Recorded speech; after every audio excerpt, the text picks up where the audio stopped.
The Chicago Bears have found their superstar. We have some light to shed on the treacherous start to the season. We're going to discuss this player and what it means going forward for the Bears. Welcome to Bears Digest, ladies and gentlemen. I'm your host, Dylan Guinzy. Thank you for joining me once again. If you have not subscribed already, please do so. It looks like 67.5% of you have not done so. So get that in to stay up to date on news, rumors, and everything as it comes to us. So, ladies and gentlemen, as we've had kind of a treacherous start to the year for the Chicago Bears, we are 0-2. Things are looking very doom and gloom to start the year. But I think it is important to discuss the positives and any sort of optimistic views that we do have about this team for the rest of this year. Even if it means this team is bad, we have a first overall pick again, whatever, it doesn't matter. I think it does, at least in my opinion, I think it helps to talk about some of the positives as they do come up, and they're obviously going to get lost in translation when you're losing the majority of games, and things like, the Lions game are happening often. So today we're going to be talking about a lone bright spot of yesterday's game, and that is Rome Odunze. So Rome yesterday was obviously fantastic. He had 7 receptions on 11 targets, 128 yards, 18.3 average per catch, which is fantastic. 2 TDs, 37 long, 128 total yards. And he has every touchdown pass that Caleb Williams has thrown this year. Caleb has 3, Rome Odunze has 3. As of right now, Rome Odunze is on target for 1,403 yards on the year. Obviously, it is just week 2. Week 1, he didn't have that many yards. He obviously had that touchdown catch there towards the end. But this week is when the yards kind of came about, and he was quite wide open on a lot of plays. And I think Rome is going to be that superstar wide receiver that we're looking for. Now, is that going to fix the offense? Nope. Is that going to make this team good? No, it isn't.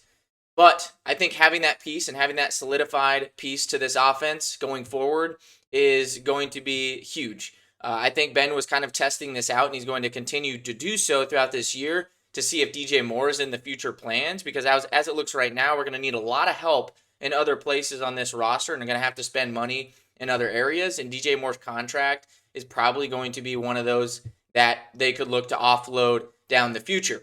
So Rome yesterday was fantastic. That first touchdown that he had on that opening drive, he was wide open. It was a great scheme and play call by Ben Johnson. It was a great job by Rome as well to get open and run his route effectively there. Once he got open across the middle, Caleb found him, then scampered about 20 yards, put a move on the defender there, and scampered into the end zone, and then had another touchdown there later on, which was also fantastic. A great little slide concept. We had 3 receivers running back kind of in the short, Rome in the middle. I think we had a tight end floating in the back on that second touchdown.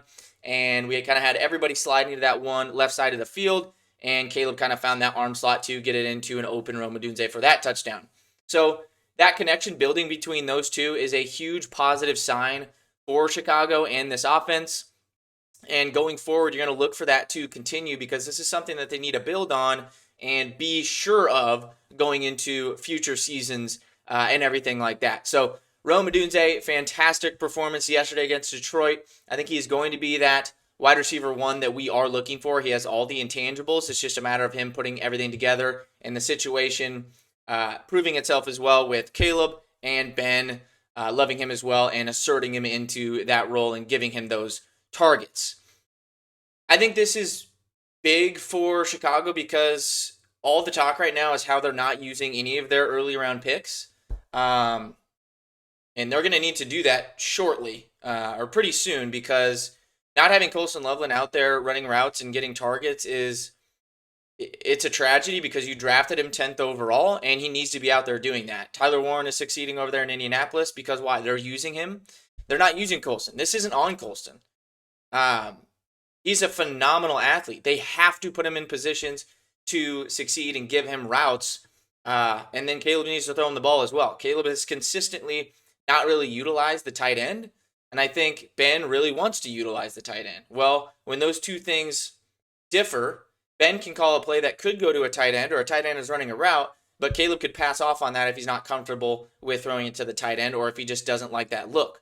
So it's not always, one fault or the other necessarily, but it is tragic that he is not getting those targets because this dude is awesome in space. He has shown that in college. He showed that in preseason and training camp and everything like that. He can get open against NFL linebackers at a pretty high clip. So we need to get him more involved as the season goes on. We need to see what we have, and we're not using those early round picks right now, including Luther Burden as well. Those aren't being used right now. So at least seeing Rome drafted high last year, and now he's kind of asserting himself into that role that he should be, or that he was drafted to be. I think that's very important for this team going forward, and very important for him and Caleb's connection as we progress. So just looking at the season outlook and kind of where Rome is at right now, he's got 13 receptions, tied for 12th in the league, 165 yards, puts him at 9th. 3 TDs, tied for first, and average is 12.7. The average there kind of gets flawed week over week and season by season because you do have some deep threats that obviously are just going to lead in this category. But for a wide receiver one, that 12.7 average is phenomenal for a guy that's getting a lot of targets and catches on a team. So Rome playing very well. One thing also that we need to touch on is kind of him and Caleb's connection. This was Caleb yesterday after the game, kind of quoting about that connection, how Rome Odunze is playing so far. That's just us being together for a year and a half now, Williams said. So being able to keep that rhythm with him, being able to get in rhythm with the other wide receivers, it's important to have everybody going and everybody understanding their role in this offense, and that everybody is important. When you have a guy come out and he's making great catches for you and getting off man coverage and press, you want to keep feeding him the ball, and that's just what happened today. So it's good that Caleb is acknowledging that they have this rapport over the last year and a half, and Rome is also taking that step to get open, and he's finding him, and he trusts him with that. Rome has had a couple of drops this year. I'm not going to put stock into that as like a big downside or a fear going forward. I don't think that's a part of his play style, or something that's going to continue week over week. But yeah, I think they should be feeding Rome as much as they possibly can, and that should continue going forward. So we're going to discuss here about a quote this morning from Fantasy Footballers. Odunze, in conjunction with Caleb Williams, single-handedly kept the Bears competitive in the first quarter, recording 28 and 6-yard touchdown grabs in the first and second quarter, respectively. Odunze easily led the Bears in receptions and receiving yards and targets on the afternoon, and although his career best day was sullied by the sizable loss, it was certainly encouraging to see the emphasis on getting the second-year wideout involved in Ben Johnson's offense. Again, we're going to pound this as much as we can and discuss this as much as we can. Getting Rome the ball throughout this year is going to be vital, especially where the way that it's looking and trending right now, the wins aren't going to be something that the Bears are receiving or that they're going for or getting in playoff contention. So, in my opinion, what we discussed last week, especially with rookie Kyle Monungai, they need those reps. The young guys need those reps because some of these older guys and where this roster is right now, it's probably not going to look that way next year. So if you're not trying to win, the guys that are in your future or could be in your future need to get those reps. And it was an absolute tragedy, again, that Kyle Monungai did not get any carries in vital downs early in the game. He got all of his carries at the end of the game. I mentioned in a video last week, 8 to 10 carries for Kyle Monungai. See what he's got early on. Just see what he's got. They didn't do it. And DeAndre Swift continues to be horrible. And we said that time and time again that we need to add at the running back position. They didn't do it. And now it's kind of reaping the benefits of that, or non-benefits, I guess you could say. All of the statistics point to the Bears having the worst running back performance and running back room in the league right now through week 2. And I don't see that just randomly improving. I think the blocking is okay. I think the holes are fine. But here's the thing is people know that the backs that we have aren't good enough and we can't get the run game going. They know when we're going to try to run. So they stack the box and they can stop it. And the play action doesn't work because then we're back, 3rd and 10 every time, and they know that we're throwing it there. That's usually not a play action situation. Or we're 2nd and long, and then they know it's going to be a play action situation. So they're not falling or baiting on those runs because they haven't been successful at all. So you're not going to run Ben Johnson's scheme effectively. You're not going to be able to throw the ball if you can't run the ball. They go in tandem with each other. So this needs to be fixed and it needs to be addressed. We need to get more carries for Kyle Monungai in the game just to see what he is. I'm not saying he's going to be better than DeAndre or very good overall, but we have to see that, right? So we got to get that in there. And this just kind of goes the same in hand with Odunze.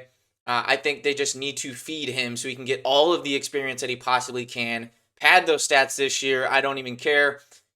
Solidify him as your wide receiver one of the future. Give him that confidence. Give him those targets. And then going forward, we can build that team around him and some other pieces at receiver as well. Luther Burden, maybe keeping OZ, Zacchaeus for another year or two on a cheap deal. Making sure Colson Loveland is also in that mix. And Cole Kmet's getting a couple catches as well. All of this stuff is important for the future. And Rome Odunze is definitely a part of that future. So just wanted to hop on and discuss Rome and his great performance today for the Chicago Bears. Obviously, there's not a ton of positives that we can draw off of the week 2 game against the Lions, and even going forward into the Cowboys in week 3. But I want to see Rome Odunze keep getting those targets because he does deserve it and he has earned it, and he's a very good wide receiver. So that is it for today, ladies and gentlemen. Thank you for joining me once again. As always, bear down.